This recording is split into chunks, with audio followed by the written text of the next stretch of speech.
Bienvenidos a PolitUSA. Lo que acaba de pasar en el Congreso de los Estados Unidos es literalmente una rebelión en marcha contra Donald Trump. Y no hablo de una protesta simbólica ni de discursos vacíos. Hablo de una serie de intervenciones que dejaron al trumpismo completamente expuesto, sin estrategia, sin moral y sin la mínima empatía con el pueblo que dicen representar. El caos en Washington no es casualidad, es el resultado directo del control de Trump que todavía ejerce sobre el Partido Republicano, un control que se ha convertido en un virus político. Y hoy, los demócratas decidieron enfrentarlo frente a frente. El primero en hacerlo fue el líder del Senado, Chuck Schumer, quien no se guardó nada. I didn't call on you yesterday. Thank you. I appreciate you and Senator Kim represent massive airports, LaGuardia, JFK, Newark. Are you concerned that at some point, if the air traffic control situation gets so bad, that this quits being about healthcare and it turns to being about aviation safety? Look, the bottom line is that Trump and his people are trying to threaten, use these people as pawns, and say they're not going to get paid, they're not going to get back pay, and all of these kinds of things. They realize it. So I've talked to air traffic controllers, I've talked to many, and they resent how Trump is trying to use them. The best answer, and the American people agree with us, is Republicans, Trump, sit down, negotiate with us to address the nation's health care needs and open up the government. Senator Kim? Yes. Schumer destrozó la narrativa republicana acusando a Trump de usar a los trabajadores federales, especialmente a los controladores aéreos, como rehenes políticos. Y tiene razón, mientras Trump juega a ser el supuesto estratega en jefe de su mansión en Florida, hay familias enteras que no pueden cobrar su sueldo, aeropuertos al borde del colapso y miles de empleados atrapados en una crisis provocada deliberadamente. El Schumer lo dijo sin titubeos. Trump está usando el shutdown para alimentar su propio ego. Y eso, en cualquier democracia, es una forma de sabotaje interno. Luego llegó Ed Markey y su discurso fue puro fuego.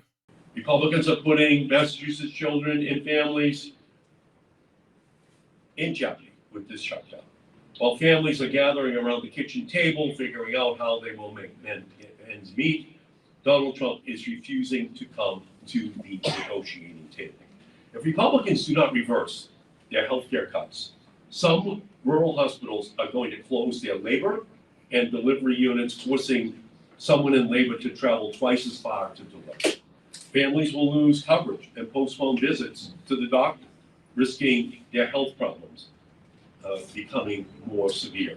Hospitals and community health centers will be overcrowded, forcing patients to wait longer for care.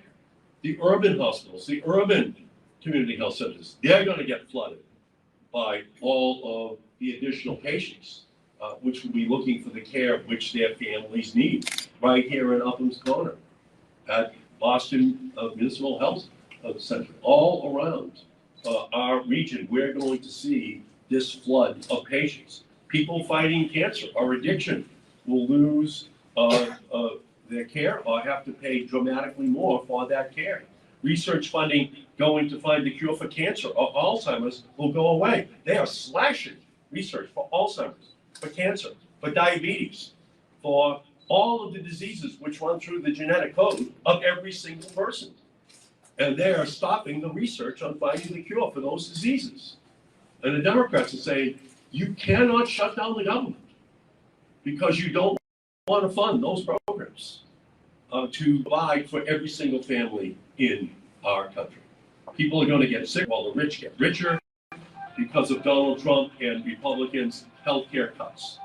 The great Massachusetts sage of Concord, Ralph Waldo Emerson, once said that health is the first wealth. If health is the first wealth, Trump and Republicans want to make sure American families go broke. And they want to take that money in order to give it to the wealthiest people in our society. So the Republicans just robbed the American people of their health care coverage, and now they're expecting the Democrats to drive the getaway car. We're not going to drive the getaway car with the funding for the health care of every family in our nation. We're going to stand and we're going to fight.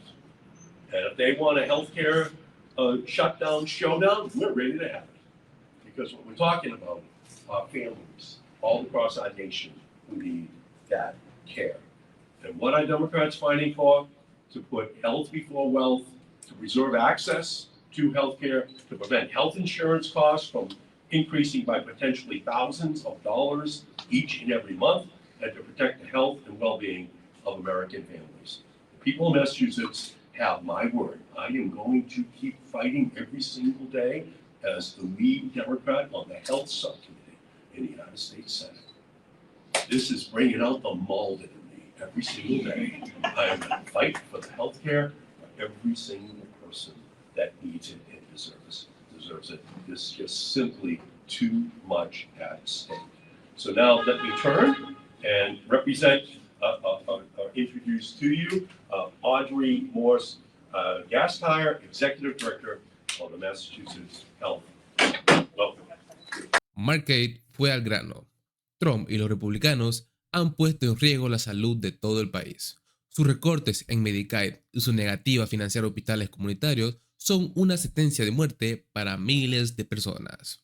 Y lo más grotesco es que lo hacen mientras aseguran que defienden la libertad. Markey dejó una la frase que lo resume todo. El Partido Republicano robó la salud de los estadounidenses y ahora quiere que los demócratas manejen el auto del escape. Esa imagen lo dice todo. Trump y su gente provocan simplemente el desastre. Luego esperan a que otros limpien y a ellos se lavan las manos. Después tomo la palabra de Elizabeth Warren y su intervención fue una clase de economía moral. Thank you, Mr. Chairman, and thank you, Ranking Member, for holding this hearing today. So we're talking about a broken supply chain, and I was looking at the numbers on this. So the U.S. imports 7 times the amount of drugs that we were importing in the year 2000. That's how much this has gone up. And you all are discussing how our reliance on foreign-made pharmaceuticals exposes Americans to drug shortages, to safety risks, and exposes seniors more than anyone. So for years, I've been working with my colleagues to try to advance reforms, establishing stronger transparency rules, closing loopholes in the Buy American requirements. And I just want to say we've gotten a lot of pushback from people who make a lot of money by keeping all of this opaque and maximizing their profits and minimizing safety for the American people. So today I want to hit on something that you all have mentioned, and that is how we get more drugs manufactured domestically, how we move our supply chain here to the United States. So Mr. Reschenberg, you're an expert on drug supply chains. You know that other countries are subsidizing the manufacture of prescription drugs. How does that affect our ability to make these drugs here in the United States? Yes, and that Warren explicó cómo las políticas de Trump aumentaron la dependencia de Estados Unidos hacia la industria farmacéutica extranjera. Y mientras los republicanos hablan del America First, sus políticas dejaron al país a merced de laboratorios foráneos. Y aquí es donde Warren golpeó con precisión. La salud no puede depender de la especulación bursátil. Trump desmanteló los programas de subsidio a los medicamentos, permitiendo que los precios se disparen mientras las farmacéuticas hacen récord de ganancia. Su discurso fue un recordatorio brutal de que el trumpismo no es patriotismo, es puro negocio disfrazado de nacionalismo. Pero la intervención más directa vino del líder demócrata Hakeem Jeffries. Speaker Johnson was visibly upset during his press conference this morning. He was banging the lectern, blaming you and Chuck Schumer for troops not getting paid, and some of the outcomes that some of my colleagues have mentioned already. Does that anger, does the emotion, the tensions that seem to be bubbling up, does it make it harder for you to negotiate or bring these Republicans to the table to have a conversation to move this thing forward, or should cooler heads prevail? Just how are you thinking about the emotion that seems to be taking over the hill over the last week? We should keep the focus on the health, the safety, and the well-being of the American people, of hardworking American taxpayers, of working-class Americans, middle-class Americans, and everyday Americans. That's why we're fighting to lower the high cost of living. That's why Democrats are fighting to address the health care crisis that Republicans have created. That's the pain that Republicans have visited on everyday America. The largest cut to Medicaid in American history. Hospitals, nursing homes, and community-based health clinics all across America are closing because of what Republicans did in their one big ugly bill, where they rewarded their billionaire donors with massive permanent tax breaks. And now Republicans can't be bothered to even temporarily extend Affordable Care Act tax credits in order to make health care affordable for tens of millions of people who otherwise are going to face premiums that double, triple, or quadruple here in this country. That can't happen.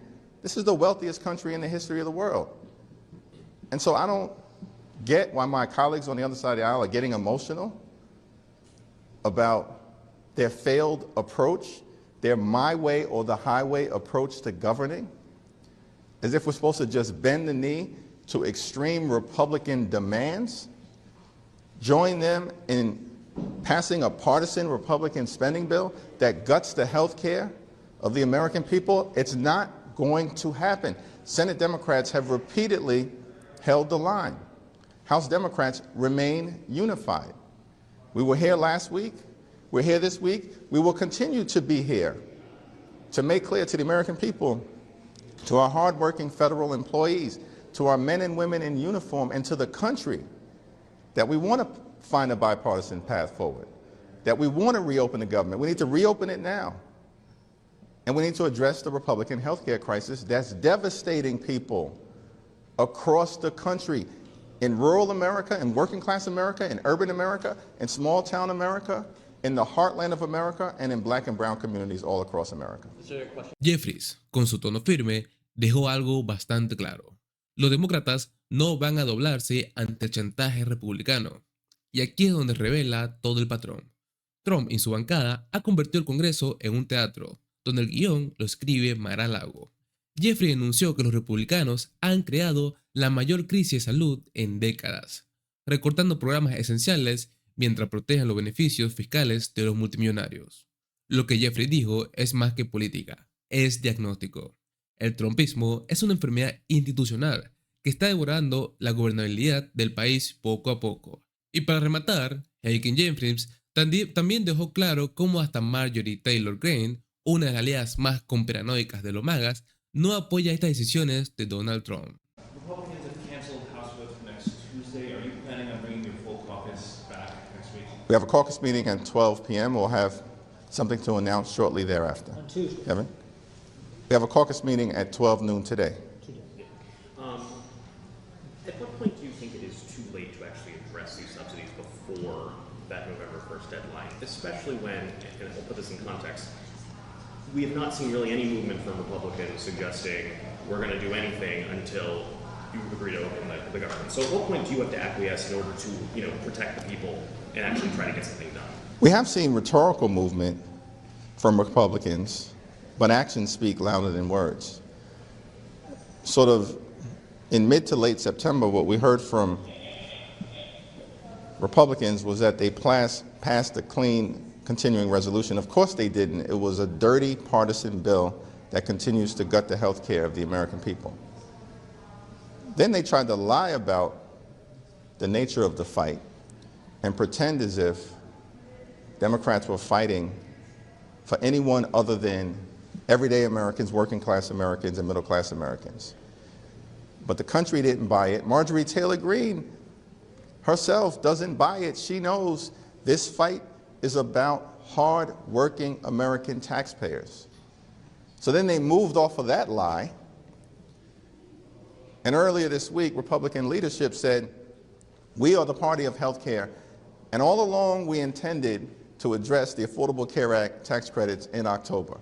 Well, we're in October. Democrats are here. We're ready, willing, and able to sit down with our Republican colleagues, extend the Affordable Care Act tax credits, address the Republican health care crisis, reopen the government, pay our troops, pay our hardworking federal employees, and enact a spending agreement that actually makes life better for the American people. That's what we should be doing right now. Thank you, Mr. Leader.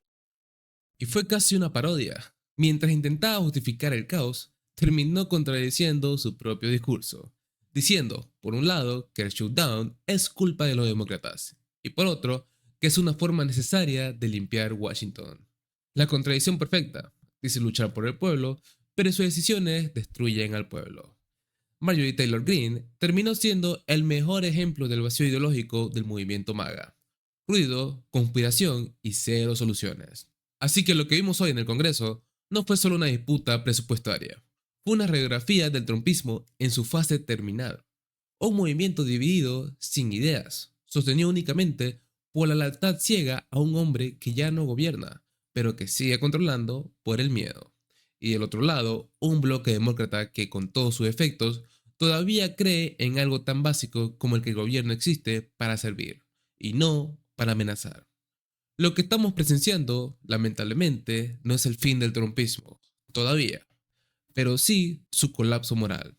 Y cada vez que un demócrata, como el Schumer, Markey, Warren o Jeffries alza la voz, el mito del héroe republicano se desmorona un poco más.